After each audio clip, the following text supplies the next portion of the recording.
Hello and welcome back for another Python 3 recipe. In today's video, we're going to discuss three dicts variant, so some alternative to the dict container in Python, which are much convenient for some use cases, like we are going to see. And for that, the first problem statement is, let's say we have a list of comments where each comment is a name tuple with an author and a content. And at some point we want to know who are the top 3 users with the most comments in our database.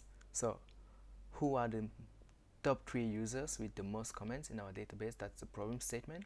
So let's construct the list of all the comment authors first here, looping on the comments list itself.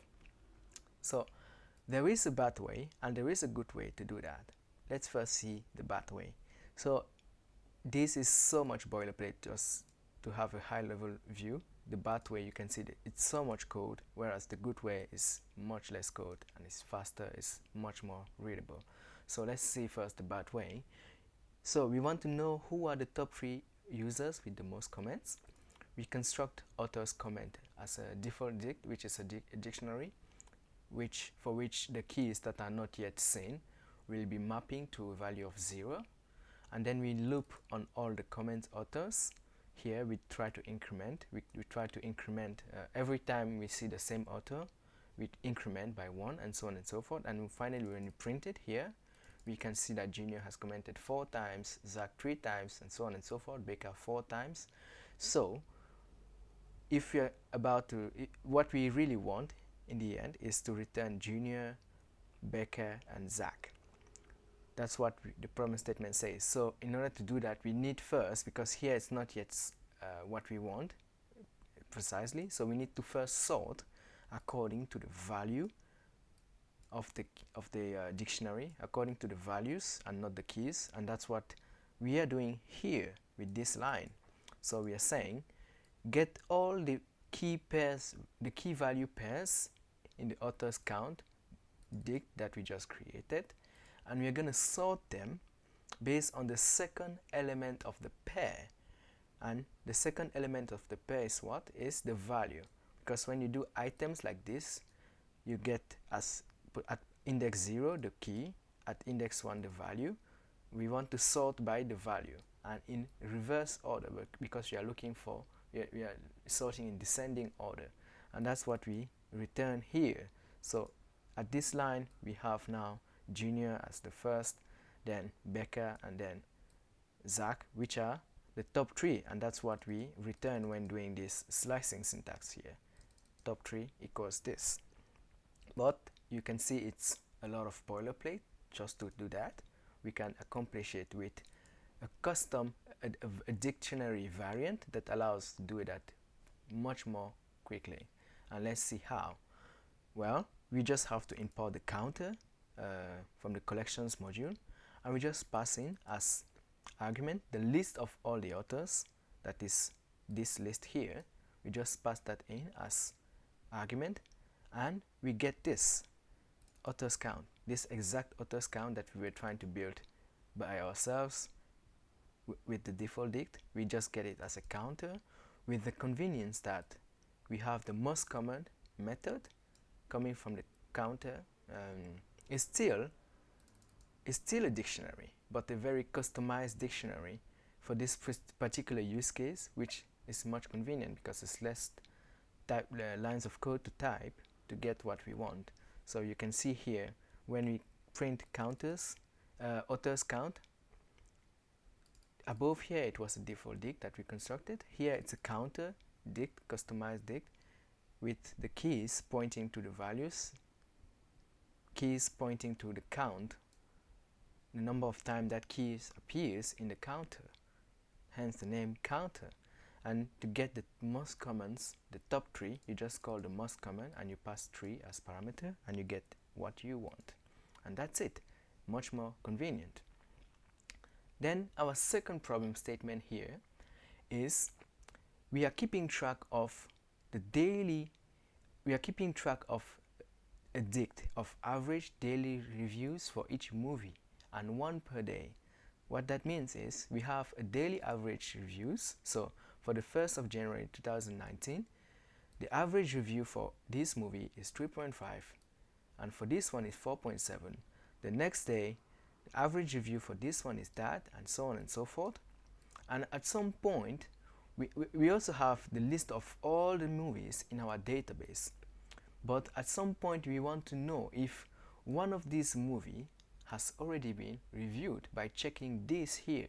And you can see, in order to do that, the bad way may be to loop over all these sequentially, like to loop over all the values within this outmost dictionary, which are actual dictionaries again, and see if the keys are there. This is how we can check that, and this is exactly what the bad way is doing. So it's not very Pythonic. There must be a better way, and the better way is to use the collections chain map, but we're going to see that later, just after this snippet. So like said before, we loop over all our movies that for which we are trying to see if they have already been reviewed or not, and for each movie we loop again on the key pair, so the key being the day and the value being the actual average of reviews per movie for that day. And now we have the movie and the day reviews dict. Here now we do if movie in, so we check if the movie has been reviewed that day. If it has been reviewed, then we consider as a hit, so that movie has been reviewed. Else, if you have iterated over all the key value pairs and the movie that we are iterating on is not yet reviewed, then we consider it as a miss. It means that that movie has never been reviewed, and that's what's happening here. You can see we have 2 misses and 3 hits. So Doomy movie has never been reviewed. Python 3 is the future. Season 2 has never been reviewed either, and you can see here by inspecting this that that's actually the case. Well, the best way is to use ChainMap. What ChainMap does for us is that this lookup here, it can chain, like the name suggests, multiple dictionary. So if you're trying to do a lookup into multiple dictionaries, which is exactly what we are trying to do here. We are trying to do a lookup in this if not found, in this if not found, in this, and so on and so forth.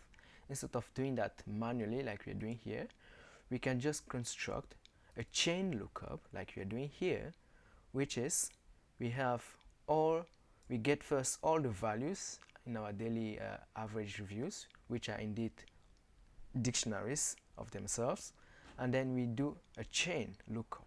So we construct a chain lookup, and from here we can just loop over all the movies, and just instead of looking one by one in the movies in the average reviews dictionaries, we just look up in the chain. So it will do exactly what we were trying to do here, but it's less verbose and it's much cleaner. So you can see we get the same result but in a better way with the chain map. So use chain map, they're cool. The final problem in this recipe is to see OrderedDict. So remember, when we are using a normal dictionary, the order in which we are inserting the keys matters, but it just matters. It's not the order in which, like when we are getting all the keys from a dictionary, from a normal dictionary, there is no guarantee that we are going to get them in the order in which they were inserted. It may be, but most of the time it's not the case. But if you have a problem statement where you're required to get your keys all the time when you're trying to get them in the order in which they were inserted, so you want to use an OrderedDict, again coming from the collections module instead of the normal dictionary. And here it is. So let's say again we have the same mapping above, and we are maintaining a container to map every day the average of reviews for each movie, and we are inserting like so.